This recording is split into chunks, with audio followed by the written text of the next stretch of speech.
అందరికీ నమస్కారం. ఈరోజు కథకి స్వాగతం. ఈరోజు కథ ఏది జరిగినా మన మంచికే అనుకునే అక్బర్ బీర్బల్ కథ. ఒకసారి దర్బారులో అక్బర్ బీర్బల్ ఉంటారు. అక్బర్ పండు కోసుకొని తిందాము అనుకుంటాడు. ఆ సమయంలో ఆయన వేలికి గాయం అవుతుంది. అంతలో బీర్బల్ చూసి, అయ్యో మహారాజా, మీ వేలికి గాయమైంది కదా, పోనీలేండి, ఏది జరిగినా మన మంచికే అంటాడు.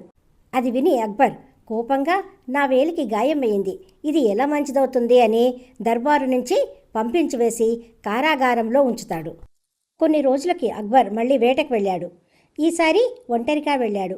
అడవిలో తిరుగుతూ ఉండగా కొందరు గిరిజనులు అతన్ని పట్టుకున్నారు.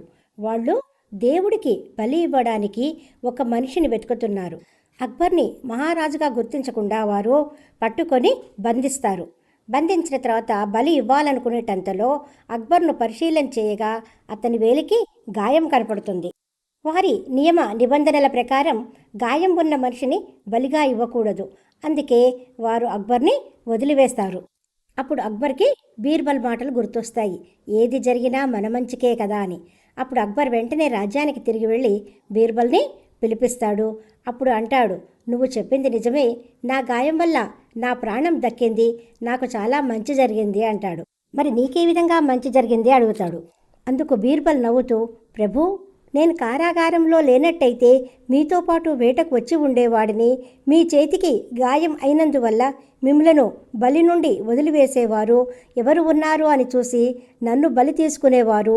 నా చేతికి ఏ గాయమూ లేదు కాబట్టి దీనివల్ల నాకు కూడా మంచే జరిగింది కదా అని చెప్పారు. అందుకు అక్బర్ సంతసించాడు. అవును, నిజమే, ఇది ఏది జరిగినా మన మంచికే అనుకోవాలి.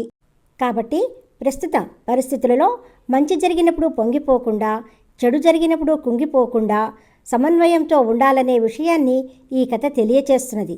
లైక్ చేయండి, షేర్ చేయండి, సబ్స్క్రైబ్ చేయండి. ఇటువంటి కథతో మళ్ళీ కలుసుకుందాము. సెలవు. Thank you.